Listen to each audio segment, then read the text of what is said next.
Welcome to the Explainer. So I want you to imagine, just for a second, that you're an ancient Egyptian.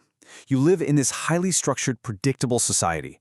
Everything is guided by the rhythm of the Nile and the totally reliable daily path of the sun. But every single night, the moment that sun dipped below the horizon, a profound existential dread set in. Because to them, the sunset wasn't just the end of the workday, it was literally the beginning of a cosmic war. It's kind of terrifying to think about, right? What actually happens when the sun goes down and the universe tries to just unmake itself? To the ancient Egyptians, the setting sun meant that Ra, the sun god, was heading straight into the Duat, the extremely dangerous underworld. And he wasn't just going there to passively sleep until morning. No, he had to physically battle his way through 12 hours of utter darkness against a force of pure, unadulterated destruction that wanted to swallow the light forever. Okay, let's dive into this, because we're looking at a pretty extreme duality here.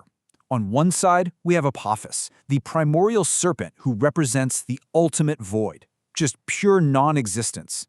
And opposing him, we have Bastet, the incredibly fierce feline goddess who served as a primary defender of the light, and, famously, the protector of the household.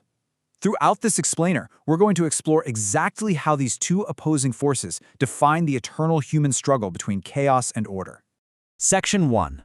The Serpent of Chaos, the Lord of the Void. Let's start with the ultimate villain of ancient Egyptian mythology. In the deepest, darkest parts of the celestial river in the underworld, usually around the 10th or 11th hour of the night, waited Apophis. And guys, he wasn't just a physical threat. He was a massive, monstrous snake whose only goal was to completely dissolve creation. He's literally referred to as the Uncreator. His origin story is actually fascinating. Unlike most gods who had divine parents, Apophis was basically considered a cosmic mistake. One myth says he formed from Ra's severed umbilical cord. Another text says the goddess Neith spat into the primeval waters and her saliva turned into a monstrous snake over 100 yards long. Either way, the key thing to remember here is that Apophis didn't want to conquer or rule the world, he just wanted to return it to absolute nothingness. To really grasp what Apophis meant to the ancient Egyptians, we have to look at this concept right here. Isfet. Isfet is chaos, it's disorder, it's injustice. It is the exact opposite of Ma'at, which was their concept of divine order and harmony. In fact, Apophis wasn't even considered a living god by the Egyptians. He was literally a non-being, just a pure walking, well, slithering embodiment of Isfet. And because he was the void itself, he couldn't actually be killed. He could only be held back. So how exactly does a non-being fight? Well, Apophis didn't use swords or spears. Every night, as Ra navigated his celestial boat through the underworld, Apophis would use his massive size to block the river with his heavy, crushing coils. He would literally try to swallow the waters of the subterranean Nile to run Ra's boat aground. And if that wasn't terrifying enough, he had a magical, hypnotic gaze that was meant to paralyze the gods and the spirits of the dead. It was super high stakes. If Ra's crew lost focus for even a second, the sun would never rise again. Section 2. The Feline Protector, Defender of the Light. Thankfully, Ra did not sail alone, and his most crucial defender was Bastet, the daughter of Ra. She was this ferocious fighter, always standing at the ready to hack away at the great serpent. And this brilliantly illustrates just how dynamic Egyptian mythology really was. If you look at the Old Kingdom, she's depicted as a ferocious, rage-filled lioness, right?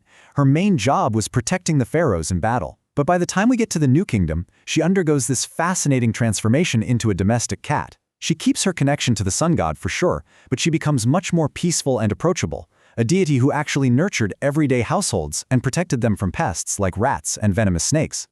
You know, her very name reveals a ton about her role. Bastet is often translated to mean she of the ointment jar, which ties her directly to protective ointments and perfumes. But her protection went way beyond the battlefield or the underworld. Everyday pregnant women would wear amulets of Bastet with different numbers of kittens on them, depending on how many kids they hoped to have. And get this, because ancient Egyptians believed a cat running through a burning building could actually extinguish the flames, Bastet was even revered as the patron deity of firefighters. How cool is that?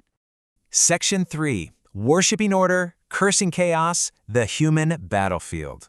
Now what's really interesting about this is that the cosmic war between Apophis and Bastet wasn't just some campfire story to them. The ancient Egyptians were absolutely not passive observers. They believed their everyday human actions directly influenced the outcome of this divine war. They had to keep the balance. And consider this number, 0. That is exactly how many temples, shrines, or followers Apophis had. In a culture that built massive monuments to almost every deity you can think of, even scary ones like Set, Apophis was the singular exception. He was completely shut out, because to worship Apophis was to literally invite the end of the world. So instead of worshiping him, they actively tried to destroy him using magic, which they called Heka.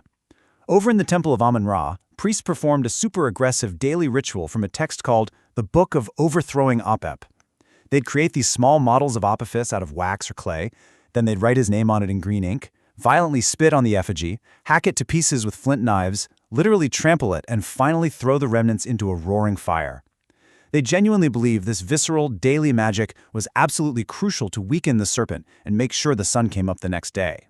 And the dread was so real for them because they believed this cosmic battle sometimes bled over into the physical world. If you felt an earthquake or saw a severe thunderstorm or, most terrifying of all, witnessed a solar eclipse, that wasn't just weather, that was Apophis breaking through.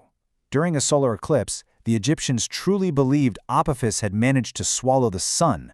Total panic would set in. Crowds would rush out, shouting and banging on loud instruments, hoping all that noise would jolt Ra awake and help him break free from the serpent's belly. The contrast in how they treated these two entities is honestly staggering. For Apophis, it was all about linguistic erasure. Scribes would literally write his name and then immediately cross it out or deface it, like a magical trap to strip the word of its power. But contrast that with Bastet. Over at her main cult center in Bubastis, the historian Herodotus noted that her annual festival was this massive, crazy celebration. Every April or May, throngs of people would pack in for unrestrained music, dancing, and a whole lot of wine drinking. And to really wrap your head around the scale of Bastet's popularity, check out this number, 300,000. That is the staggering amount of mummified cats discovered at her temple in Bubastis alone.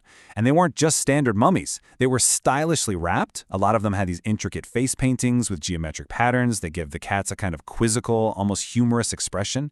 It just highlights this incredibly deep, widespread affection and reverence for the goddess throughout the whole region.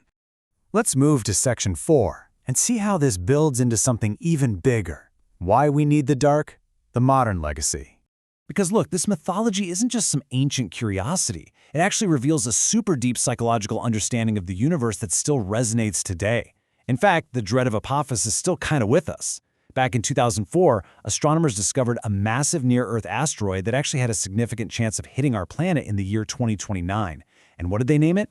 Asteroid 99942 Apophis. The choice was totally deliberate. Just like the ancient serpent moving through the dark underworld, this asteroid was a shadow in the void of space, threatening world-ending destruction. Now, thankfully, NASA has since confirmed it's going to safely pass us by, but the name absolutely nails the enduring legacy of the ultimate god of chaos. But let's look at the real philosophical core of this myth. Order is stagnant without the friction of chaos. The Egyptians absolutely hated Apophis, for sure, but they recognized something really profound. He was philosophically vital. He was the necessary enemy. Having this constant, looming threat is exactly what forced both the gods and humans to cooperate. He provided the friction required for the world to turn, ensuring that Ma'at, their divine order, never just became stagnant. Every single sunrise wasn't a guarantee for them. It was a hard-won victory. Which brings us to our final thought for this explainer. If there was no darkness to fight, would the light actually have any meaning? The ancient Egyptian struggle between Apophis and Bastet is ultimately a story about us. It's about the human condition. It's about our fear of the unknown and the realization that the chaotic void is exactly what gives our structured, orderly lives their value. Thanks so much for joining me today, and I really hope you never look at a sunset or your house cat the exact same way again.